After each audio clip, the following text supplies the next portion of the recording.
Voel jy moeg? Voel jy moedeloos? Voel jy vasgevang? Jy weet Petrus het so gevoel. Maar een ding het alles verander. In Lukas 5 sien ons hoe Petrus, 'n eenvoudige visserman, vir die eerste keer die mag van Jesus se bediening ervaar het. Na 'n nag van niks vang nie, vra Jesus vir Petrus om sy boot te leen. En om met sy nette weer uit te gaan en die nette weer uit te gooi nadat hy dit skoongemaak het. Jy sien, Petrus kon by homself gedink het, wat weet hierdie rabbi, wat weet hierdie leermeester Jesus nou? Ek vang al vir jare vis op die see van Galilea. Maar Petrus het 'n keuse gehad. Doen presies wat Jesus sê of ignoreer hom. En Petrus het Jesus gehoorsaam. Hy het sy net uitgegooi en toe gebeur daar 'n wonderwerk. Die net is so vol vis dat dit amper skeur.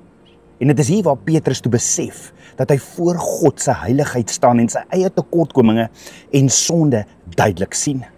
Hy val toe voor Jesus se voete neer en sê, "Gaan weg van my, Here, want ek is 'n sondige mens." Nou hierdie reaksie van Petrus, dit toon sy nederigheid, nie sy skaamte nie. 'n Besef dat Jesus die seun van God groot en heilig is en ons hulpeloos sonder hom is.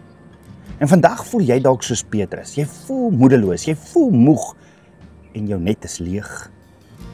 Maar die verhaal van Petrus leer ons iets baie belangrik. Jou tekortkominge en selfs jou ongeloof is nie 'n rede om weg te hardloop nie. Dis 'n uitnodiging om neer te val. Jou hart te buig en te ontvang wat hy bied. Genade, genesing en nuwe krag. Soos Paulus sê in 2 Korintiërs 12 vers 9, sê Vader, my genade is vir jou genoeg, want my krag word in swakheid volbring. Maar hoor gou hoe reageer Jesus. Jesus stoot nie Petrus weg toe Petrus voor sy voete neerval nie. Nie inteendeel, hy roep hom nader en gee hom 'n roeping. En sê vir Petrus, moenie bang wees nie, van nou af sal jy mense vang. Jy sien, Jesus roep nie volmaakte mense om hom te volg nie. Nee, Jesus heilig die wat hulle tekortkominge herken en hom vertrou. Petrus het verstaan wie Jesus werklik is, nie net 'n leermeester nie, maar die Messias. En net soos Petrus, kan jy vandag voor Jesus val, erken jou tekortkominge, jou gebrokenheid, jou foute, moenie wegkyk of weghardloop nie, laat sy genade jou oplig, laat sy liefde jou hart genees. Net daar, in jou nederigheid, ontmoet jy sy krag en jou roeping begin.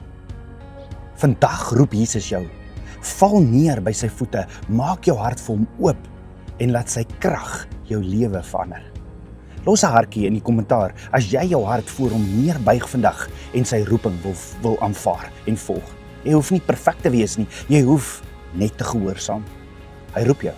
Neem die stap van geloof en laat sy krag jou lewe verander.